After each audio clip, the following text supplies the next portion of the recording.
I hadn't been back to the family cabin in nearly a decade. Yet, the moment I stepped onto the familiar gravel driveway, a strange mix of nostalgia and responsibility washed over me. The morning sun spilled across the wooden siding, casting long, warm shadows over the porch. The scent of pine mingled with the crisp, cool air in a way that made the world feel almost suspended in time.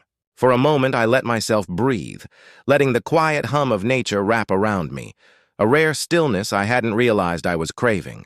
But even in this peaceful embrace, there was a tension beneath the surface, subtle yet persistent, like a whispered warning carried on the wind. I noticed the neighbors across the street leaning slightly out of their windows, murmuring to each other as if uncertain how to greet someone who had suddenly reclaimed a place many assumed they could influence. There were minor signs, tiny boundary markers, faded HOA notices pinned to telephone poles, a sense that someone, somewhere, had tried to impose control where none was theirs to wield. It was almost laughable if it weren't so unnerving. I stepped onto the porch, feeling the uneven boards beneath my boots, and I wondered how many of these little restrictions had been silently tolerated over the years. And then it hit me. Restoring this cabin, simply returning it to the care it deserved, wasn't going to be the quiet, solitary task I'd imagined. Little did I know that every nail I hammered, every brush stroke of paint I applied, would trigger a response far beyond what any reasonable person could have anticipated. A sense of anticipation prickled at the edges of my mind, a mix of excitement and apprehension, because sometimes reclaiming what is rightfully yours invites the world to test just how much authority you really hold. And as I gazed down the stretch of the block I had just inherited, I felt the first flicker of understanding. This was no longer just a cabin, it was an entire canvas. The first stroke of restoration would set everything in motion. The low rumble of engines abruptly shattered the quiet of the morning, and before I could fully process the sound, 3 black SUVs rolled onto the gravel driveway, their polished exteriors gleaming in the early light. Amber lights flashed sporadically, not in the disciplined pattern of law enforcement, but in a way that suggested someone had watched too many crime dramas and decided they could replicate authority with plastic and pride. The doors opened simultaneously, and out stepped Karen, the HOA chairwoman, her blazer sharp, shoulders rigid, and an expression that radiated the confidence of someone who believed she owned every inch of the block.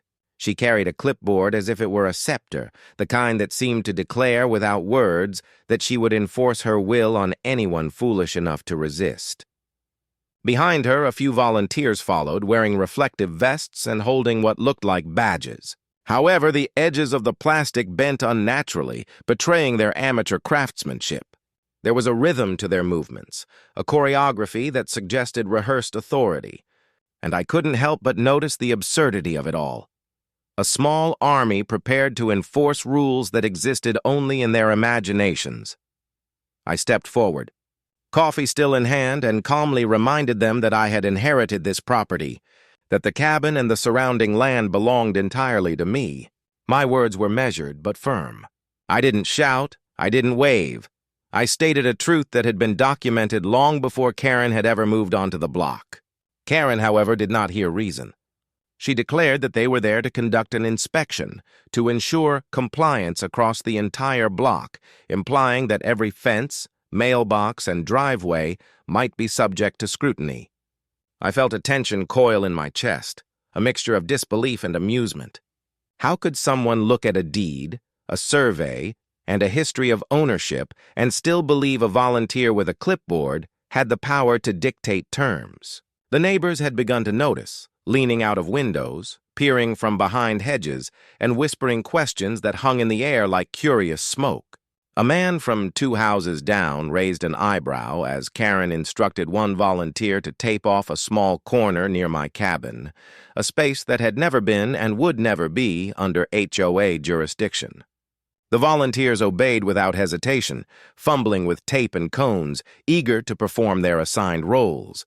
I took a deep breath, reminding myself that patience often outlasts bluster, that authority without legitimacy is fragile, and that the real power lay not in intimidation, but in clarity, evidence, and calm resolve.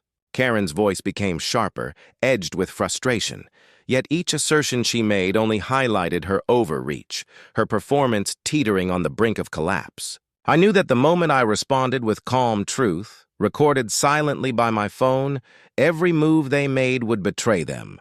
And so I asked the simple question they had no answer for. By what authority are you inspecting my property? The pause that followed, heavy with uncertainty and masked indignation, was all the opening I needed. In that moment, I realized that the confrontation had begun. Still, the victory would be mine, not through anger or force, but by standing firmly in a position that Karen, for all her theatrics, could never legally challenge. Once Karen and her volunteers had receded into awkward posturing near the driveway, I allowed myself to focus on the cabin and the surrounding block. The air seemed heavier, charged with a subtle tension that suggested I was no longer alone in this space, even if the SUVs were gone. I moved slowly, observing the property lines, fences, and shared pathways, aware that the seemingly minor details often held the most significant truths. A weathered sign caught my eye, its edges rusted but lettering unmistakable, HOA compliance zone. Planted firmly on my property, it implied jurisdiction where none existed. I felt a mixture of irritation and amusement. The absurdity of someone claiming authority over what was legally mine both infuriating and almost comical. Yet beneath the humor, a sharp curiosity gnawed at me. How far had this overreach extended, and what evidence of mismanagement lay hidden, waiting to be uncovered? I began methodically walking the perimeter, examining every marker and noticing subtle anomalies. There were orange cones placed near a corner lot. These small fences seemed unnecessary, and even a lone radio mounted to a tree, wires snaking toward what appeared to be a makeshift monitoring station. Each discovery layered upon the last, building a sense of creeping unease. Had these volunteer patrols been operating under some semblance of official authority, or was it merely theater? My instincts urged caution, but also demanded attention. I retrieved my camera and started documenting everything, capturing angles that revealed how much effort had been invested in creating the illusion of control. The neighbors had noticed, emerging cautiously from behind hedges and peering from windows. Their expressions ranged from confusion to quiet shock, their whispers weaving a backdrop of collective curiosity that only intensified my determination to uncover the truth. Could it be that this HOA, which many had assumed existed to serve the community, was actually misusing its power, diverting resources and imposing fees without proper oversight? Each question sharpened my focus, every step forward a deliberate probe into an intricate hidden reality. Inside the cabin, I found more tangible evidence of mismanagement. Old ledgers and documents left by my uncle revealed patterns I hadn't anticipated. Fees collected under pretenses, expenses for equipment never approved by any legitimate authority, and even correspondence indicating that some volunteers had been encouraged to patrol areas outside HOA jurisdiction. The contrast was staggering. Here was fake authority, wielded through intimidation and performative control. At the same time, the legal ownership and historical record clearly belonged to me. I could almost feel the tension radiating from the invisible lines of power, the clash between what was imagined and what was real.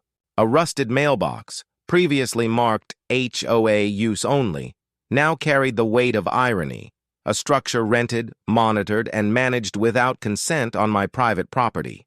I traced the wiring to a small shed near the edge of the block, where additional monitoring equipment hinted at an ongoing, unauthorized surveillance network. The realization hit me with clarity. This wasn't just a minor overreach. It was a systematic attempt to assert control over property that didn't belong to them, a performance designed to intimidate and confuse neighbors into compliance. By the time I stepped back onto the porch, neighbors had begun approaching, some timidly, others with a mixture of curiosity and newfound recognition. Their reactions, the subtle nods and questioning glances, reinforced what I had begun to suspect. The HOA's authority had been performative, a fragile illusion easily dismantled by documentation and truth. Each discovery I shared, each question I posed aloud, created a loop of anticipation, inviting them and the viewer to piece together the reality behind the theater. It became clear that the tension wasn't just between Karen and me. It was woven into the very fabric of this block, between perceived power and rightful ownership. And as I looked across the stretch of land, the thought crystallized. The more I explored, the closer I came to revealing a truth that would upend everything Karen had tried to control. By mid-morning, the tension had shifted from subtle unease to outright confrontation. Karen, emboldened by the presence of her volunteers, began escalating, striding onto the property as if the gravel under her shoes were territory she had earned rather than inherited from me. Her voice, sharp and rehearsed, cut through the quiet, issuing demands and directives with the confidence of someone convinced that a clipboard could replace law. She attempted to dictate where I could place supplies, where I could paint. She even tried to physically block access to a corner of the porch, as though muscle alone could rewrite ownership. For a moment, I felt the familiar sting of disbelief. Could someone actually believe they could impose control over land that was not theirs? And yet I reminded myself that authority is only as absolute as the proof behind it. I had every document, every deed, every letter to demonstrate the truth. I began recording everything, phone in hand, capturing every absurd claim, every self-important gesture, and every misstep. Karen's tone grew more frantic, her scripted confidence eroding into stammered justifications as she realized that mere bluster could not overcome evidence. Each time she attempted to block a ladder, a paint bucket, or even my path into the cabin, it felt less like confrontation and more like theater, her meltdown performed with exaggerated flourishes that, if nothing else, provided a strange sense of entertainment. Her volunteers fumbled in tandem, awkwardly adjusting cones and tape, their movements betraying the nervousness she tried so hard to conceal. The juxtaposition was striking. Fake authority performing pomp while legitimate ownership quietly observed, documented and maintained control. Neighbors began to edge closer, curiosity overcoming hesitation. Their expressions shifted from uncertainty to wide-eyed recognition as I calmly showed letters from my uncle, old deeds confirming ownership and correspondence that highlighted previous attempts to navigate HOA restrictions. Each document reinforced a single, undeniable truth. This property belonged to me, and no performative display of power could rewrite that. I could see the realization settling on their faces, a mixture of relief, validation, and quiet amusement at the spectacle unfolding before them. The sense of community alignment began to shift. Whispers turned into questions, questions into murmurs of support, and support into the quiet pressure of collective acknowledgement. Karen's frustration mounted with every recorded interaction and every nod of neighborly recognition.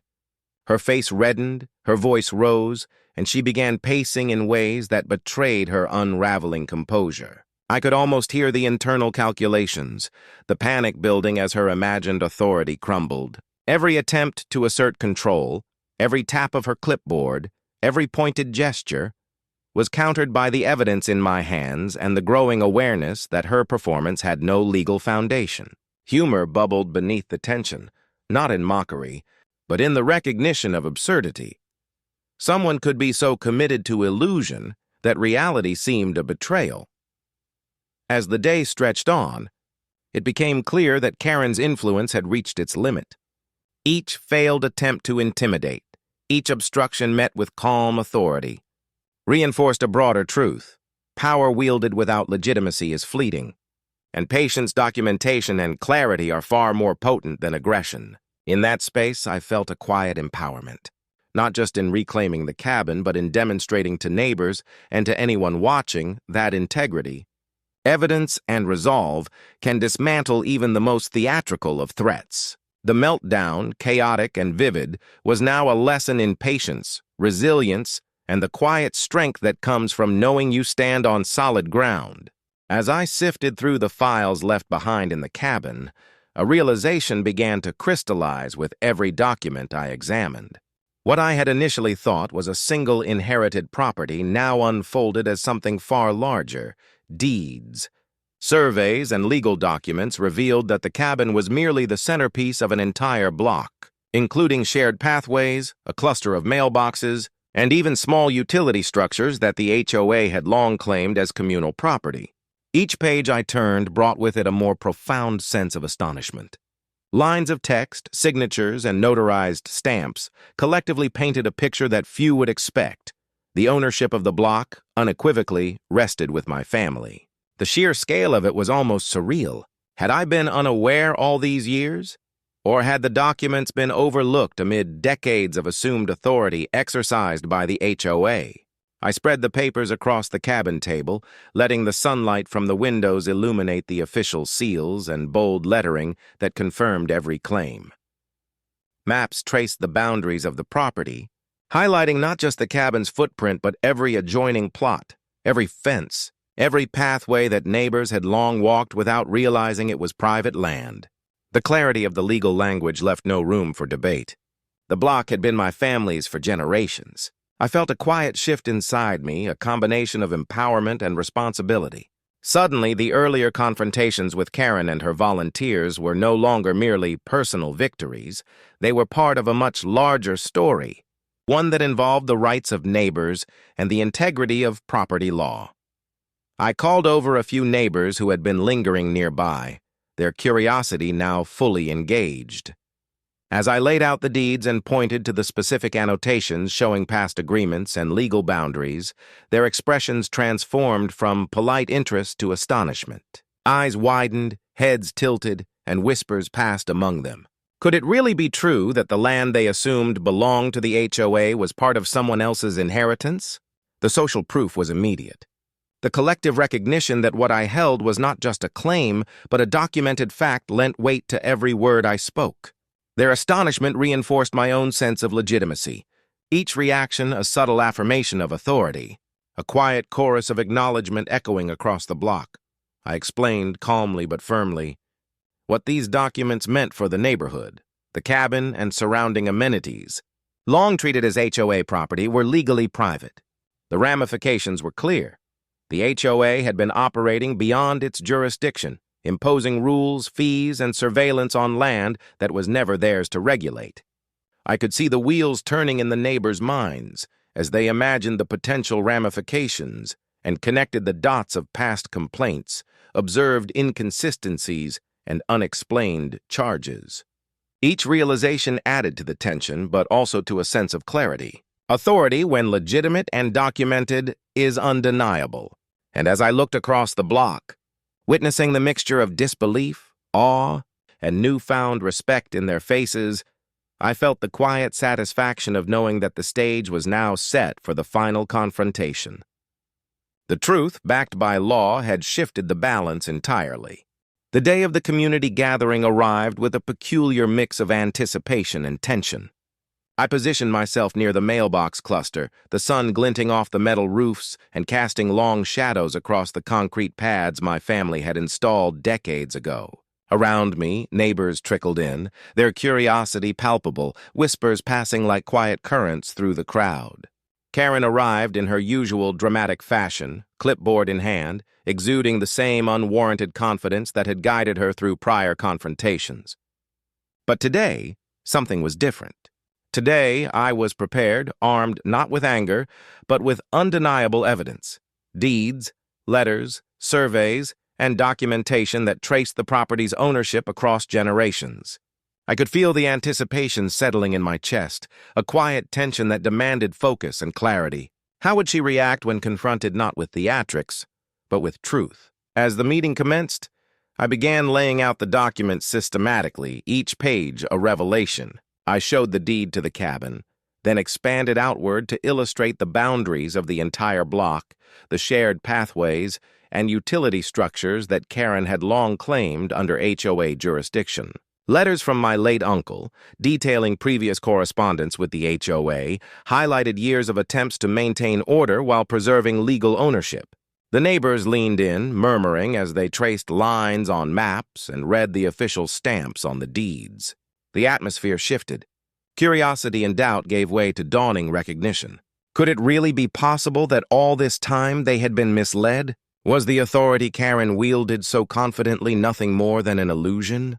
Each question in their eyes became a silent nod to the validity of my claims, and the momentum began to swing irrevocably in my favor. Karen's composure faltered almost immediately. Her voice, once sharp and commanding, wavered as she tried to dispute the facts, referencing imagined precedents and regulations that did not exist. I stayed calm, allowing the documents to speak for themselves. Each attempt she made to interject or deflect only reinforced the credibility of the evidence in my hands. Her volunteers, once eager and confident, shifted uneasily behind her, exchanging glances that betrayed their uncertainty. It was clear that the authorities' performance could not withstand the clarity of documentation combined with public validation. Each page I presented tightened the loop of suspense, the crowd leaning closer, their collective attention sharpening, waiting for the moment when the truth would finally settle. I pointed out specific examples of misappropriated resources, compliance signage placed on private land, equipment installed without consent, and volunteer patrols that operated outside legal boundaries. The realization rippled through the neighbors. The HOA had been overreaching, charging fees for services they were never entitled to provide, and enforcing rules on land that was privately owned. The contrast between Karen's imagined power and the reality of ownership became undeniable. Their expressions shifted from confusion to disbelief, then to a quiet, almost gleeful understanding. A few voices voiced support, confirming observations and sharing anecdotes that corroborated the patterns revealed in the documents. The social proof amplified the effect. Authority backed by community acknowledgement is formidable. Finally, with a calm but firm tone, I outlined what needed to happen. Karen and her volunteers were instructed to remove all signage, dismantle unauthorized equipment, and cease inspections immediately. Her protestations were met with gentle but unwavering insistence, underscored by the presence of neighbors who now stood in quiet solidarity. Karen's meltdown was inevitable. Red-faced and flustered, she attempted a last-ditch argument. Still, the combination of undeniable proof, community support, and the sheer clarity of her overreach left her cornered. Each floundered explanation only heightened the tension, creating moments of schadenfreude for the onlookers, who had witnessed years of authority evaporate before their eyes. As the final pieces were cleared, the last sign removed, the equipment packed away and the volunteers retreating, the crowd exhaled collectively, a wave of relief and empowerment washing over the block. I stood quietly, absorbing the scene, feeling a profound sense of vindication not just for myself, but for everyone who had been quietly constrained by false authority. Justice, measured in clarity, patience, and evidence, had prevailed. Karen's theatrics, once imposing, were reduced to a cautionary lesson. Authority without legitimacy is fleeting, and truth, backed by documentation and collective recognition, commands more respect than any performance. The block, my family's inheritance, was finally at peace, and the message was unmistakable. Absolute ownership and integrity will always outlast intimidation. Sitting back on the porch, the morning sun warming my shoulders, I allowed myself a quiet moment to reflect on everything that had transpired. The cabins, the block, the pathways, and even the small utility sheds were finally under rightful control, but the lesson went far beyond ownership. I realized how easily authority could be misrepresented, how a combination of bluster, theatrics, and assumed power could make even the most obvious truths feel contested. Yet the clarity of documentation, patience, and calm assertion had prevailed. It was a reminder that vigilance matters, not just for legal protection, but for maintaining a sense of personal integrity and confidence in the spaces we call our own. How often do we see others intimidated by those who act like they hold power, and how usually do we underestimate the value of knowing our rights? The experience underscored a simple truth. Evidence and preparation empower far more effectively than anger or reaction. Letters, deeds, surveys, and careful documentation were not just pieces of paper. They were instruments of clarity and authority, tools that transformed uncertainty into decisive action.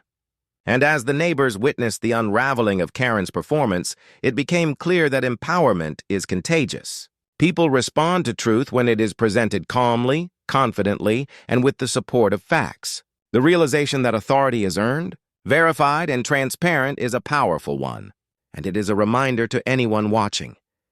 Never let appearances or intimidation override the reality of your rights. As I sipped my coffee, watching the trees sway and the quiet block finally settle, I felt a profound sense of ownership, not just of property, but of peace and agency. The cabins, pathways, and land were mine, but so was the confidence to stand firmly in truth. To anyone who has ever faced overreach, misrepresentation, or unwarranted authority, remember this: know your rights, document everything, and never let fake power dictate your life. Because when clarity meets courage, control, and justice always follow.